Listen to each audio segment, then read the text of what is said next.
Bonjour à toutes, nous poursuivons notre méditation aujourd'hui dans Actes 23, 6 à 11. Là nous retrouvons Paul au Sanhédrin, le tribunal juif.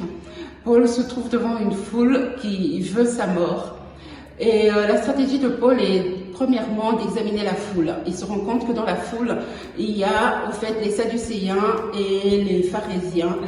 Et il sait que les Sadducéens et les pharisiens se distinguent par le fait que les pharisiens croient en la résurrection des morts. Et donc Paul utilise ce terme en disant « Homme frère, je suis pharisien, né pharisien, je crois en l'espérance et en la résurrection des morts, raison pour laquelle je me trouve ici et je me tiens parmi vous et que je suis en jugement. » Donc, rien que cette affirmation dans le verset 7 fait naître une clameur dans la foule. Au fait, on voit au fait que ce conseil qui s'était réellement mis contre Paul se trouve divisé. Et les pharisiens se mettent à soutenir Paul et demandent à ce que Paul ne soit plus tué parce qu'ils se disent « cet homme est probablement dans le vrai et peut-être qu'un esprit, un ange l'a visité. » Donc en fait, on voit là-dedans que Paul n'a pas eu dans l'épreuve à renoncer à sa foi. Donc Paul a simplement été devant son tribunal, devant le tribunal, a simplement utilisé les mêmes armes pour lesquelles on l'accusait pour se défendre, donc à savoir sa foi.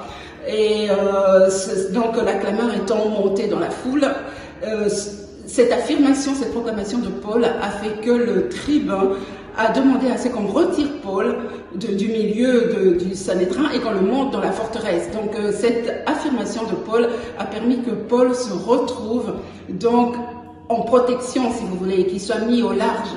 C'est vraiment pour nous dire au fait que quand nous nous trouvons dans l'adversité, quand nous nous trouvons devant l'ennemi, nous devons savoir avoir cet esprit renouvelé et savoir où nous sommes et qui nous sommes réellement.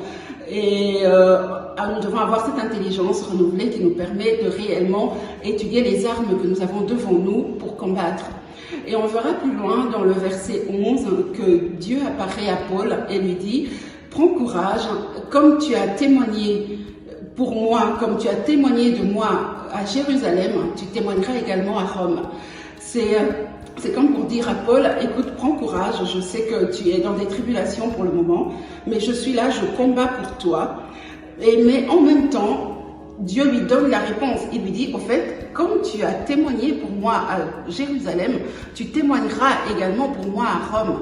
Ce qui veut dire au fait que Paul a cette réponse juste dans l'apparition de Dieu, qu'au fait, il ne mourra pas. Au fait, il a utilisé les armes qu'il faut et que Dieu l'encourage, Dieu combat pour lui, Dieu lui soutient que sa vie est sauve.